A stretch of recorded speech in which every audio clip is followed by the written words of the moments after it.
এই তো আমি কলেজে চলে এসেছি। টিনা, তুমি এগুলো কি লাগাইছো? তুমি স্কুলে দেরি করে আসছো, এই জন্য তো এগুলো লাগাইছি। তুমি টাকা দাও, এগুলো আমি খুলে দিচ্ছি। তুমি টাকা পেয়ে গেছি, তুমি অল্প টাকা দিয়েছো, যেন তোমার জন্য একটা লাইন খুলে দিচ্ছি। সমস্যা নেই, আমি একটা লাইন দিয়ে চলে আসতে পারবো। এই তো এটা আমি আবার লাগাই দিই। বাহ, আমি এভাবে তো অনেক টাকার মালিক হয়ে যাব। টিনা, তুমি এটা কি লাগাইছো? তুমি স্কুলে লেট করে আসছো, এই জন্য আমি এটা লাগাইছি। এটা আসতে হলে তুমি টাকা দাও। এই নাও টাকা। এই তো তুমি তো অল্প টাকা দিচ্ছো। এই নাও, তোমাকে আমি একটা করে দিলাম, তুমি এটা চলে আসো। সমস্যা নেই, আমি একটা দিয়ে আসতে পারবো।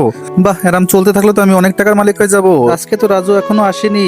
তো রাজুর সাথে কি হয় সেটা দেখার আগে অবশ্যই যারা যারা মাকে ভালোবাসে চ্যানেলটি একটা লাইক দিয়ে চ্যানেলটিকে সাবস্ক্রাইব করে দিও, এবং সাথে লাল এই ইমোজিটা দিতে ভুলো না। তো দেখি কারা কারা আমাকে ভালোবাসো। যারা যারা সাবস্ক্রাইব করবো না তারা মনে করবো তারা আমাকে ভালোবাসো না। ক্রিয়েটিন কি লাগাইছিস? এখানে আসতে হলে তোমাকে টাকা দিতে হবে। এই নাও টাকা।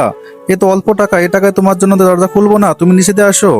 সমস্যা নেই, আমি বুদ্ধি পেয়েছি। রিতা, এদিকে আসো, আমি এখানে শুয়ে পড়ি, তুমি আমার ঠ্যাংটা ধরে ভিতরে টেনে নাও। মিঠু, এটা কিভাবে চলে আসলো? মিঠু আমাকে কম টাকা দিলো আর ভিতরে চলে আসলো।